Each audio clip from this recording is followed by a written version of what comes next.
Okay, hi everyone. So today I'll be sharing about this book called Rethinking Positive Thinking by W.O.O.P. So what this book is telling you about that just positive thinking alone actually are not going to help you achieve your dream. So for example, let's say you have a particular dream or a wish that you really want to achieve it, and then you think about the wish. So let's say your dream could be like losing the extra weights so that you can fit back into your old clothes, your old skinny jeans. But just thinking about this wish alone is not going to actually help you to achieve it. Why? Because in Gabriel's study, she discovered that positive fantasizing about the future actually make our body more relaxed. And when our body is more relaxed, you won't have the motivation or willingness to take action towards that particular goal. It's like a trick to the subconscious mind. So when I have a positive fantasy, I actually trick my subconscious mind that I already achieved that goal. And then the subconscious mind will send a relaxation response throughout your whole body, which actually lowers your blood pressure.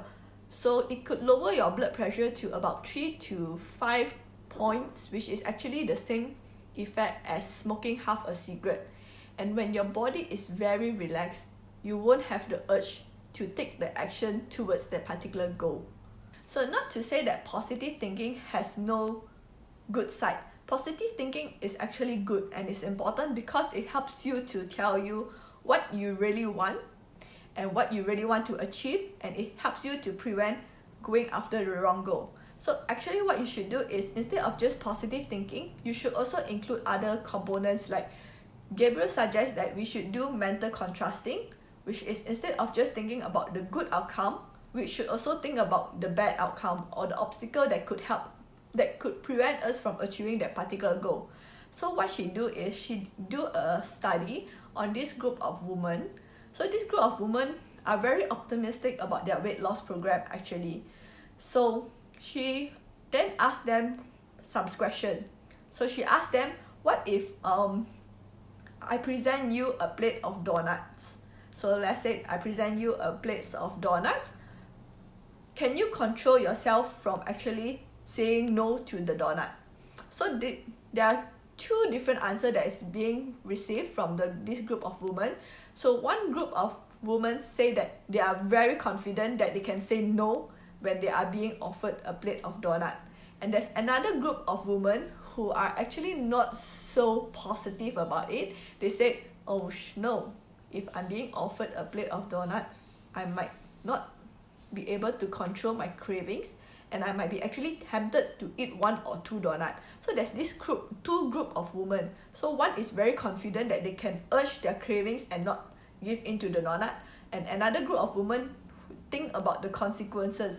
If they were presented by a plate of donut, they actually might want to have one.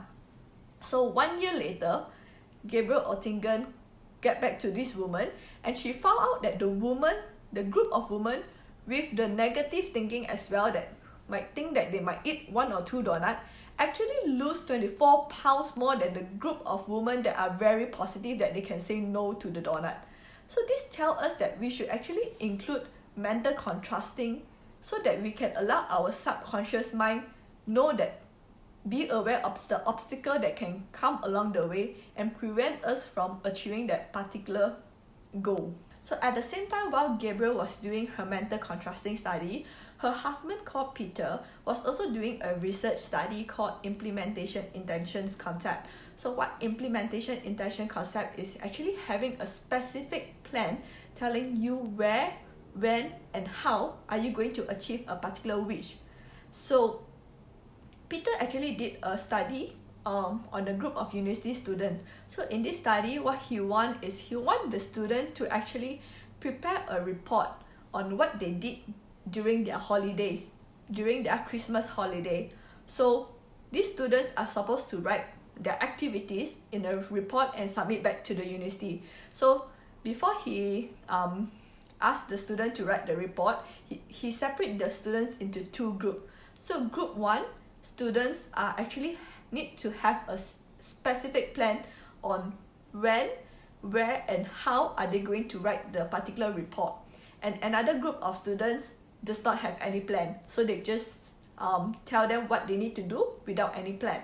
So at the end of this study, the first group of students with a proper plan, actually 71% of them submit their report back to the school.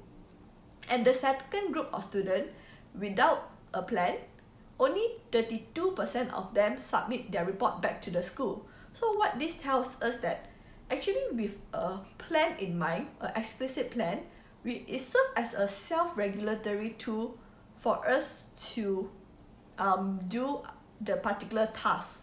And then, so Peter further enhanced this implementation intentions into a if-then statement. So let's say if obstacle something were to arise, what would my response be? So for example, let's say if I were to for the student, let's say if I were to procrastinate and not write the report, then what would my action be? So for example, it could be if I were to procrastinate, then what I would do is I would take out a piece of paper and then start writing probably the first sentence. And when I start writing the first sentence, I will continue to write actually the next sentence and continue further until I probably finish my whole report. So this is a implementation intentions to actually help us overcome our obstacle.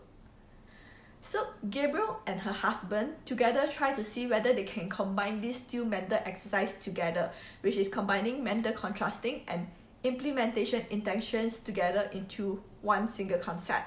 So what they do is they do another study on this group of female undergraduate students who are trying to kick away their bad snacking habits. So they separate them into 3 separate groups. So group 1, what they do is they will only perform mental contrasting, which is only thinking about the positive and also the obstacle.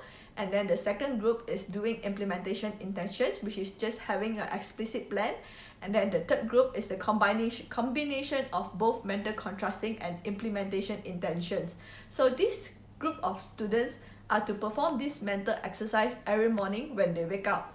And then a week later, Gabriel and her husband checked on the result of these students, and she noticed that actually all 3 groups have improvement. They have progressed in cutting out their bad habits on snacking. But the group with the best performance is actually the third group, which is the group that performed both mental contrasting and also implementation intentions. This group of students has the best result compared to the rest of them. So what this tells us that instead of just having mental contrasting, we should also include a implementation intention, which is a action plan to help us to achieve our particular wish. Yeah.